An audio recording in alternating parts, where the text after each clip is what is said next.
부총리, 예. 어제 다행히 대한항공이 500억 이사의 결의를 저도 들었습니다. 600억, 예. 대통령한테 사항 보고했습니까? 사후. 이 사항 지금 보고가 되고 있습니까? 예. 대통령한테? 당연히 보고가 누구를 통해서? 저희가 경제수석을 통해서 좀 많이. 그러니까 부총리 안종범 수석한테 말해서 보고합니까? 경제수석한테, 예. 아니, 경제부총리가 대통령을 직접 독대해야 될 사안 아닙니까? 독대가 안 됩니까? 문고리한테 허락을 맡아야 됩니까? 네. 문고리한테 허락을 맡아야 되냐고. 의원님, 제가 경제수석과 경제부총리가 긴밀하게 협의하는 것이 꼭 문고리 그런 것은 아니라고 생각합니다. 이게 대통령과 독대를 하지 않습니까? 이 문제에 관해서는 안 했습니까? 예, 한 적이 없습니다. 예. 국민들이 어떻게 생각했어요? 지금도 우리 화주들이 전 세계 86,086개국에 지금 파나마은행에 들어가지도 못하고 지금 배가 멈춰 있어요. 오늘도 한 화주를 만나고 왔는데 속이 탑니다. 예. 재고도 없어요. 이게 추가 손해가 지금 눈덩이처럼 불어나고 있는데 대통령과 경제부총리가 같이 상의도 안 하면 도대체 이 국가를 누가 끌고 가는 겁니까? 이 화주들의 안타까운 사정 저희도 들어 알고 있고요. 또 많이 알고 있습니다. 아니, 지금 이게 계속 대통령이 여왕 폐하도 아니고 대통령 행정부의 수반인데 대통령과 국정을 상의를 해야지.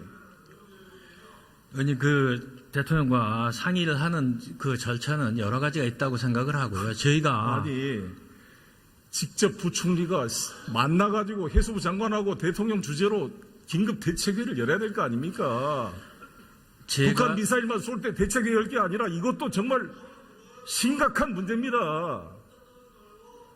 예, 그렇지 않습니까? 예, 의원님 말씀대로 이것도 굉장히 심각한 문제라고 저희가 인식을 하고, 그래서 제가 주관하는 회의도 있고 산업경제관계 장관 회의라든가 이런 것이 있고, 저도 일일 보고를 받고 일일 지시를 하고 그렇게 하고 있습니다. 그래서 지금 그것을 해결을 위한 여러 가지 조치들을 지금 단계적으로 하고 있고, 다만 이게 중소화주들께서 직접 피해를 보고 계시는 이것을 어떻게든 최소화하려고 노력을 하고 있다, 이런 말씀을 드립니다. 올해 4월에 보고서를 보니까 이런 법정 관리로 들어갔을 때 이런 물류 대란 사태에 대해서 대책을 세운다 이렇게 해놨는데 이렇게 예상을 했습니까? 이런 문제가 있으리라고 예상을 했고, 그러나 그것이 정보를 받는 과정에서는 좀 미흡했던 것도 사실이고요. 그래서 그런 것이 결국 이런 문제를 가져오지 않았는가 이렇게 생각을 합니다.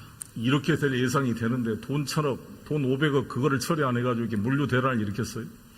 그게 그 당시에 채권자들이 더 이상의 지원을 못하겠다 하는 것은 단순히 1,000억, 500억 그 정도가 아니었습니다. 그 당시만 해도 약한 채권단과 지금 오너 사이에는 6천억 정도의 차이가 있었고, 그렇기 때문에 채권단이 더 이상 지원을 할 수 없다 결론을 내린 것을 알고 있고요.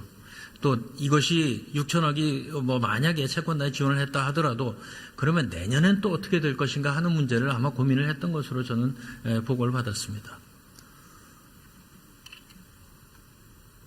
마음이 아픕니다. 사실 이 물류기업은 이 컨테이너 항은 전기항이기 때문에 피해 혈류와 같아요. 한번 끊어지면 복원이 안 됩니다. 우리 대한민국은 섬나라입니다. 실제로 모든 수출을 90% 이상 선박 운송에 우도와 있는 수출 경제 대국이 국적사를 이렇게 망하게 만들었고 어떻게 복원이 돼요? 이게 현대상선이 흡수할 수 있을 것 같습니까? 대우조선 4조 2천억을 내는 서별관 회의가 정말 이럴 때 필요한 거 아닙니까? 어떻습니까? 예, 이 문제도, 저희가 이제 서별관이라는 위치 때문에 좀 위치를 좀 바꾸려고 합니다만은 그런 경제 현안 회의를 저희가 했고요. 의원님 말씀대로 저도 지금 중소화주들이나 어떻게 보면 갑자기 당하신 분들의, 피해를 당하신 분들의 마음이 아프고, 또 우리나라 제1의 국적선사였던, 세계 7위였던 한진해운이 저렇게 된 건 저도 안타깝습니다. 그러나 그것을 좀 전에도 말씀을 드렸습니다만은 6천억 정도의 지원을 채권단이 한다면 그것도 국민의 세금이고, 또 앞으로 또 얼마가 될지 모르는 것이. 해운 사람은 조선산업과 동절의 양면입니다. 해운이 무너지면 조선도 무너져요. 대우조선이 말이죠, 18,000TU급 20척을 머스크가 발주해서 한 거 알고 계시죠? 예. 그것을 80% 정도 우리 엑심뱅크가 금융해준 거 알고 계시죠? 선박금융으로 지원했습니다. 우리나라 은행이 80% 금융 지원을 해서 우리나라 조선사가 20척 18,000TU급을 만들어줘가지고 그 머스크가 그 배로 운임 단가 인하 경쟁을 놓쳐서 우리 국적사를 지금 무너뜨리고 있는 겁니다. 대한민국 정부와 협력하고 있고. 이런 어리석은 정부가 어디가 있어요? 정말 무능하기 이를 데 없는 정부 아닙니까? 의원님, 그것은, 이제 물론 그렇게 해서 머스크가 그 배를 해갔습니다. 그 가격은 물론 당연히 머스크가 지불을 하는 것이고요. 그 당시에도 그렇게 경쟁을 하고 있던 것으로 저희는 알고 있습니다. 과연 이 한진해운이라는 이 정말 조금 전에 말씀드렸습니다만 우리나라 제1의 해운사가 이렇게 될 수밖에 없었던 것은 가슴은 아프지만 그것을 해결하기 위해서 수없는 세금이 지속적으로 들어가야 된다는 것은 더 큰 문제가 아닌가 이런 판단을 내릴 수밖에 없었던 것이 아닌가 이렇게 생각을 합니다. 이것을 다시 복원시키려면 더 많은 돈이 들어가요. 4조 2천억 1조만 투입해서 됩니다. 조선산업은 벌써 5개입니다. 미포 3호까지 하게 되면 삼성중공업, 현대중공업. 대우해양조선 4조 2천억보다 훨씬 시급한 현대상선이 한진해운의 네트워크를 인수할 능력이 없어요. 이거 선박펀드를 만들어서 말이죠. 지금 대우해양조선 등에 13,000톤 TU급 한 20척을 발주시켜가지고 새롭게 해운사를 만들어야 합니다. 조선도 살리고 해운도 살리고. 어떻게 생각하십니까? 지금 단계에서 선박펀드를 그렇게 조성할 수 있을지 해서 4조 2천억 2조밖에 안 돼요. 2조만 조성해도 가능한 일입니다. 나중에 이게 다시 살아나면 전부 공적자금 회수할 수가 있는 것입니다. 대주주로는 책임을 물어서 자본을 감자시키고 예. KDB 채권들을 출자 전환해서 이것을 살려내야 될 거 아니겠습니까? 어떻습니까? 이제 법원의 결정이 이루어져야 되겠습니다. 법원 제 판사가 제 아는 통화를 해봤는데 서울중앙지법 파산부, 육부, 재판부 판사 3명한테 이 국가적인 문제를 맡겨놓은 이런 무책임한 정부가 어디가 있어요. 판사가 이 해운 산업이 전문가입니까? 청산가치, 조속가치만 판단해서 파산 결정하면 끝나는 것이지. 이런 한심한 정부가 어디가 있어요, 정부는. 다시 말씀을 전쟁이 발생하면은 어떻게 물자 조달하겠습니까? 그렇게 국가안보를 강조하는 박근혜 정부가 전쟁이 발생하면 전부 전략 물자 수송 선박으로 지정이 되어 있습니다. 한진해운. 네. 뭘로 식량도 우리가 자금률 20%밖에 안 되는데 뭐 먹고 살려 그럽니까? 해운이 다 없어지면.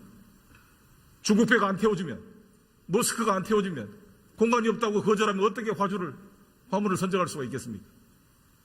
국가 안보보다 중요한 문제 아닙니까, 이게? 의원님 말씀대로 국가 안보 90% 이상 우리가 대외 무역에 의존하고 있는데 배가 98%를 운송합니다. 비행기로 얼마나 운송할 수가 있겠어요? 대답해 보세요. 예, 이제 우선 두 가지 말씀을 드리면 국가안보상 매우 중요하다는 의원님 말씀에 저도 그 지적에 동의를 합니다. 그런데 물론 그렇다고 해서 지금 우리가 한진이나 현대가 다 같이 있다고 했을 때 그것을 비상시에 다 일시에 동원을 해야 되는 것은 아닌 것이 아닌가. 물론 그에 필요한 저희가 국적선사로 안 되면 다른 배라도 쓰는 그런 비상대책을 마련해야 한다는 그런 말씀을 드리겠고요. 다시 말씀을 드리지만 이게 저희들 살리고 싶지 않겠습니까? 그러나 살리기에는 너무나 많은 정말 국민의 혈세가 들어갈 수밖에 없는 현실을 볼 수밖에 혈세 좋은 분들이 서별관회에서 4조 2천억을 그렇게 투입했습니까?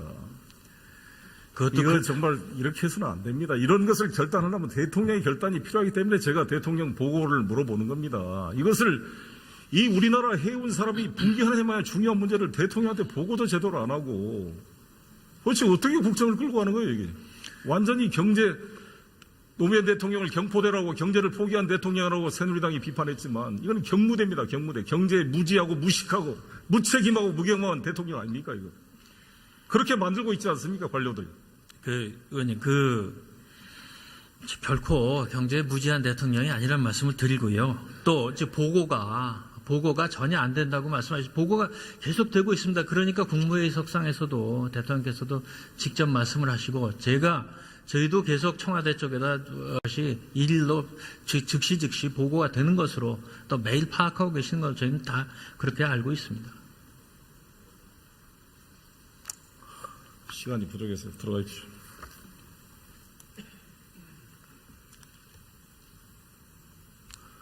존경하는 국민 여러분, 우리나라 대한민국 헌법은 대통령 책임제입니다. 대통령의 행정부의 수반입니다. 모든 것을 결정하고 스스로 책임지는 것인데 우리나라는 대통령 무책임자가 되고 있습니다. 마치 무슨 여왕 폐하를 놔두고 총리와 장관들이 행정을 보는 것 같은데 이렇게 어떻게 책임을 질 수가 있습니까? 결단을 내릴 수도 없습니다. 심각한 문제입니다. 민심은 왜곡되어 있고 총리는 다 만들어준 검사 생활에 다듬어진 것처럼 다 만들어준 수사서류 보듯이 이 현실과 괴리되어 있습니다.